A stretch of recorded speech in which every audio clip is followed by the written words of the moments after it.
শুরুতেই মালদার দিকে নজর রাখবো। স্বজন পোষণে অভিযুক্ত মালদার মানিকচকের এক পঞ্চায়েত সমিতির সদস্য তার পরিবারের 12 জন সদস্যই বিভিন্ন সরকারি প্রকল্পের উপভোক্তা। স্বজন পোষণের তালিকা থেকে বাদ যাননি পঞ্চায়েত সমিতির সদস্যর স্বামীর নামও। মালদার দিকে শুরুতেই নজর রাখবো। স্বজন পোষণের অভিযোগ উঠছে পঞ্চায়েত সদস্যের বিরুদ্ধে। স্বজন পোষণে অভিযুক্ত মালদার মানিকচকের এক পঞ্চায়েত সমিতির সদস্য তার পরিবারের 12 জন সদস্যই বিভিন্ন সরকারি প্রকল্পের উপভোক্তা। স্বজন পোষণের তালিকা থেকে বাদ যাননি পঞ্চায়েত সমিতির সদস্যর স্বামীর নামও।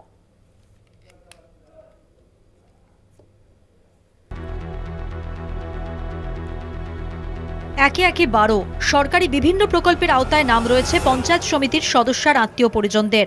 পরিবারের একাধিক ব্যক্তি আবার সরকারি কর্মচারী। পরিবারও আর্থিকভাবে যথেষ্টই সচ্ছল, কিন্তু তাতে কি? দুস্থদের জন্য বিভিন্ন প্রকল্পের সুযোগ সুবিধা নিয়ে চলেছেন পঞ্চায়েত সমিতির সদস্যর পরিবার। যে 2022 সাল থেকে আমি বাথরুমের জন্য আবেদন করছি, কিন্তু অথচ আমি বাথরুম পাচ্ছি না। পঞ্চায়েত সমিতির মেম্বার কাছেও গেলাম, বুথের মেম্বার কাছেও গেছি, ওকেও ডকুমেন্টস দিয়েছি, প্রধানকেও দিয়েছি, কিন্তু ব্লক আমি মাসে 10 বার করে আসি।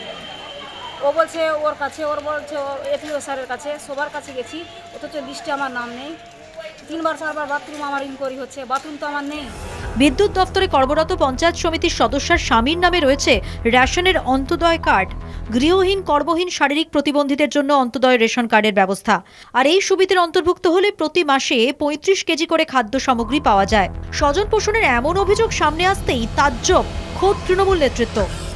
ওনাকে মানুষ ভোট দিয়েছে যে মানুষকে পরিষেবা দেবে, নিজের পরিষেবার জন্য মানুষ ওনাকে ভোট দেয়নি। আর এইটা যদি হয়ে থাকে তো আমি প্রশাসনকে বলবো যে আপনারা প্লিজ এটা তদন্ত করে দেখুন আর এটাকে রেকটিফাই অবশ্যই করবেন। প্রশাসনকে আমি অনুরোধ করে বলছি। বিশেষ চাহিদা সম্পন্ন মহিলা কোহিনুর মানিকচকের বিডিওর কাছে লিখিত অভিযোগ দায়ের করেছেন। বেনিয়মের অভিযোগ সামনে আসতেই গর্জে উঠেছেন বিরোধীরা। মালদার পঞ্চায়েত সমিতির তৃণমূল সদস্য আঞ্জুম সাজিরার স্বামী আবু তালেবও তৃণমূলের নেতা। শুধু রেশন নয়, দুস্থদের জন্য সরকারি শৌচালয়ে প্রায় 10 জন আত্মীয়দের মধ্যে অক্লেশে বিলিয়ে দিয়েছেন আঞ্জুম সাজিরা। প্রাণী সম্পদ দপ্তর থেকে, ব্লক প্রশাসনের প্রাণী সম্পদ দপ্তর থেকে তিনি নিজের নামে গরু নিয়েছেন, জানি না কি করেছে। তারপরে সেখানে স্বচ্ছ ভারত মিশনের শৌচালয় তৈরি করেছেন নিজের বাড়িতে। আবারও দুর্নীতি, দুজনেই স্বামী স্ত্রী মিলে অন্তোদয় কার্ড নিয়েছেন। তাহলে একে স্বজন পোষণের মাননীয় মুখ্যমন্ত্রী সেরা তকমা দি। যার বিরুদ্ধে অভিযোগ তিনি কি বলছেন? এটা যেটা আছে আমার হাজবেন্ডের কথা যেটা উঠছে, ওটা আমাদের 10 বছর আগেকার কার্ড আছে। আচ্ছা, অন্তোদয় কার্ড আছে, অ্যাপ্লাই করেছিল 10 বছর আগে, ওইটা কার্ড আমাদের কার্ড হয়েছে।